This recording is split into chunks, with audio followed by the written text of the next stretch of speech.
Cockroach आंदोलन में दो लोगों पर बहुत ही सिलेक्टिव तरीके से हमले किए गए। दो वर्ग हैं, एक हैं पुलिस वाले और दूसरे हैं पत्रकार। छात्रों के प्रदर्शन के दौरान दिल्ली से लेकर मुंबई तक अलग अलग न्यूज चैनल्स के पत्रकारों को चुन चुन कर पीटा गया, निशाना बनाया गया, उन्हें वहां से भगाया गया, उनका अपमान किया गया, कपड़े तक फाड़ दिए गए। दिल्ली के जंतर मंतर पर जो पत्रकार इस प्रोटेस्ट को कवर करने के लिए गए थे, उनके साथ बदसलूकी हुई, उनका अपमान हुआ और इसके बाद मुंबई और पटना में भी यही हुआ। जंतर मंतर पर एक रिपोर्टर पर जानलेवा हमला किया गया और मुंबई में एक जेन जी प्रदर्शनकारियों ने अपने पिता की उम्र के एक रिपोर्टर का अपमान किया। सोचिए, कम से कम उम्र का ही लिहाज कर लेते। सोचिए, मुंबई में मैं आपको तस्वीरें दिखाता हूं, कैसे एक रिपोर्टर की हूटिंग की जा रही है, कैसे अपमान किया जा रहा है। आप देखिए।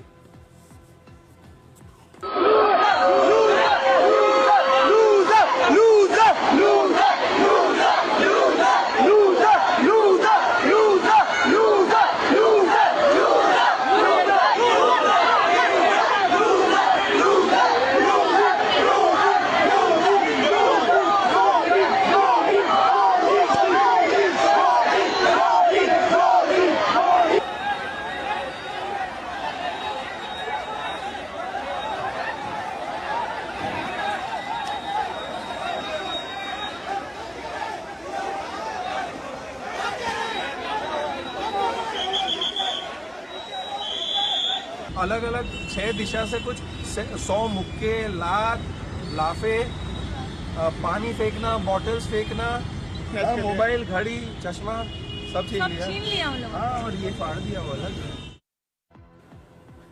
पुलिस वालों की तरह ये पत्रकार, ये रिपोर्टर्स भी अपनी ड्यूटी कर रहे हैं।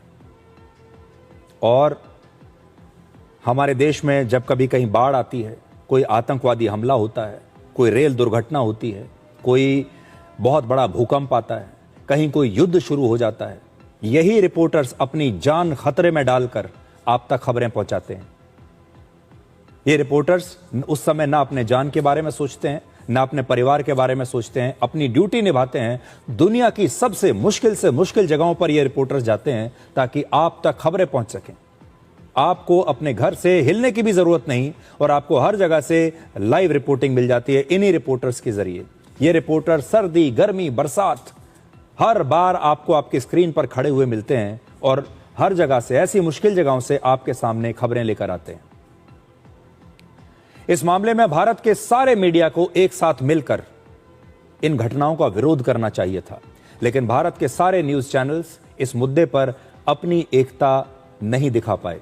अगर भारत के तमाम न्यूज चैनल्स चाहते तो पत्रकारों पर हमले के बाद इस विरोध प्रदर्शन का बहिष्कार कर सकते थे, मिलकर कोई एक फैसला ले सकते थे। वो कॉकरोच पार्टी पर दबाव बना सकते थे कि जब तक कॉकरोच पार्टी उनके पत्रकारों की सुरक्षा को सुनिश्चित करने का आश्वासन नहीं देती, तब तक किसी भी न्यूज चैनल का कोई पत्रकार वहां पर इस प्रोटेस्ट की रिपोर्टिंग करने के लिए नहीं जाएगा। भारत के मीडिया संस्थानों और पत्रकारों के अलग अलग एसोसिएशंस को वकीलों और डॉक्टरों से सबक लेना चाहिए। आपने देखा होगा, अगर किसी एक वकील के साथ कभी कोई दुर्व्यवहार हो जाता है तो सारे के सारे वकील एक हो जाते हैं और हड़ताल कर देते हैं। इसी तरह जब किसी डॉक्टर के साथ कहीं पर कोई दुर्व्यवहार होता है तो तमाम डॉक्टर्स अपने उस डॉक्टर साथी के पीछे आकर खड़े हो जाते हैं, उसका समर्थन करते हैं। लेकिन इन पत्रकारों का दुर्भाग्य देखिए कि इनका साथ देने के लिए इनके अपने ही पेशे के लोग इनके पीछे आकर खड़े नहीं होते, इनका समर्थन नहीं करते। हालांकि कुछ पूर्व पत्रकार जो फेल हो चुके हैं, जिनके पास नौकरियां नहीं हैं, वो सोशल मीडिया पर पोस्ट करके न सिर्फ प्रदर्शनकारियों को भड़का रहे हैं, बल्कि इसके लिए मीडिया को ही दोषी ठहरा रहे हैं। इस तरह की बातें लिखकर ये तमाम पूर्व पत्रकार जंतर मंतर से रिपोर्टिंग करने वाले पत्रकारों की जान को खतरे में डाल रहे हैं। ये प्रदर्शनकारियों को उकसा रहे हैं। जो प्रदर्शनकारी हिंसा कर रहे हैं उन्हें यह बताने की कोशिश कर रहे हैं कि आप बिल्कुल ठीक कर रहे हैं।